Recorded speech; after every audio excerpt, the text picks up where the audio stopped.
नमस्कार, आप देख रहे हैं यंग भारत न्यूज और मैं हूं आपके साथ ज्योति यादव। करीब 2 दशक पहले राजनीतिक रास्ते अलग करने वाले ठाकरे बंधु अब एक बार फिर से एक ही मंच पर एक साथ नजर आए।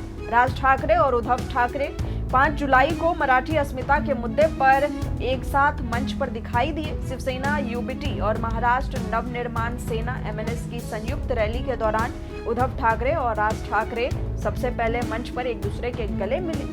महाराष्ट्र की राजनीति में ये एक अहम मोड़ माना जा रहा है, क्योंकि हाल के वर्षों में यहाँ कई गठबंधन बने और बिगड़े।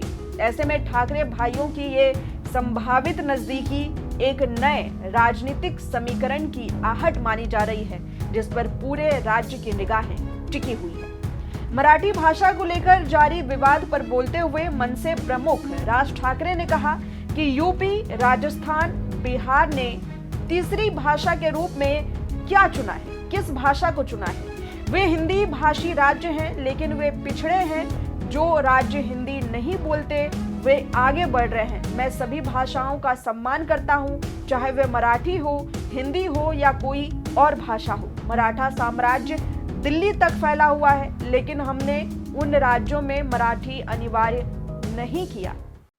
जो राज्य हिंदी नहीं बोलते और जो हिंदी बोलने वाले राज्य है, वहां के लोग 2 वक्त की रोटी के लिए यहां आते हैं और ये कहते हैं हिंदी सीखो। किसके लिए सीखे? क्या 5वीं कक्षा में ही बच्चों को हिंदी फिल्म उद्योग में भेजना है? किसके लिए सीखे? हिंदी भाषा के बारे में मुझे बुरा नहीं लगता। हर भाषा श्रेष्ठ होती है, उत्तम होती है। देखो, मराठी हो, गुजराती हो, तमिल हो, पंजाबी हो, बंगाली हो, हिंदी हो या कोई भी भाषा हो, एक भाषा खड़ी करने में बहुत बड़ी तपस्या लगती है, बहुत लोगों की मेहनत होती है। एक लिपि खड़ी करने में भी जबरदस्त ताकत लगती है।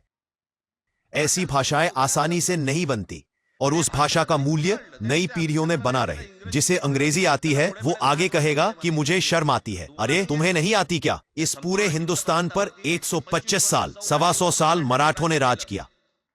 125 साल इतने राज्यों पर हमने राज किया। तब उन्हें राज्य नहीं थे, लेकिन जो प्रदेश थे, क्या हमने मराठी थोपी? हिंदी भाषा विवाद पर मनसे प्रमुख राज ठाकरे ने आगे ये भी कहा कि हिंदी क्यों, किसके लिए हिंदी? आप किसी से नहीं पूछते। आपके पास केवल महाराष्ट्र विधानसभा में शक्ति है, लेकिन हमारे पास सड़क पर शक्ति है। मनसे प्रमुख राज ठाकरे ने यह भी कहा कि मुद्दे को भटका दिया गया है। उद्धव ठाकरे के बेटे की शिक्षा अंग्रेजी माध्यम से हुई है। हमारे पास ऐसे नेताओं की लिस्ट है जिनके बेटे की शिक्षा अंग्रेजी माध्यम से हुई है। राज ठाकरे ने दहाड़ते हुए साफ तौर पर कहा कि महाराष्ट्र की राजनीति में मुख्यमंत्री सिर्फ मराठी हो सकता है, कोई और नहीं। वहीं दोनों भाइयों के साथ आने के बाद शुरू हुई अटकलों को साफ करते हुए और इस पर बोलते हुए विजय रैली में शिवसेना प्रमुख उद्धव ठाकरे ने कहा कि हम जीवन भर एक साथ रहने के लिए साथ आए हैं। इसके लिए सभी को धन्यवाद देता हूँ। दीपक पवार है, चेदा है, सभी है, मुनगेकर साहब है, सुप्रिया ताई है, सभी है। अगर किसी का नाम छूट गया हो तो क्षमा करिए। महादेवराव बसलेत, महादेवराव हमारे शुरुआत से है, कई वर्षों से सहारा है। कभी कभी ऐसा होता है कि कुछ जानकार भी अनजान रह जाते हैं, लेकिन एक बात निश्चित है, हम दोनों के बीच जो भी दूरी बनाई गई थी उसे आनाजी पंत ने दूर कर दिया।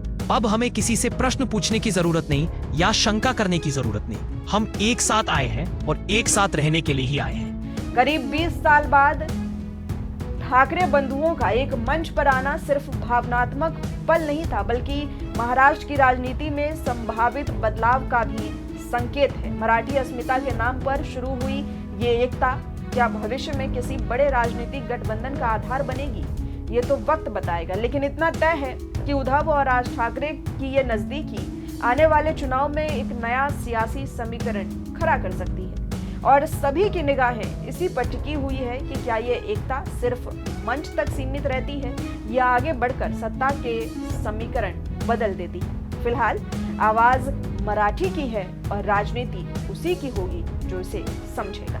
फिलहाल के लिए बस इतना ही। इसी तरह की तमाम बड़ी खबरों के लिए जुड़े रहें हमारे साथ, देखते रहें यंग भारत न्यूज।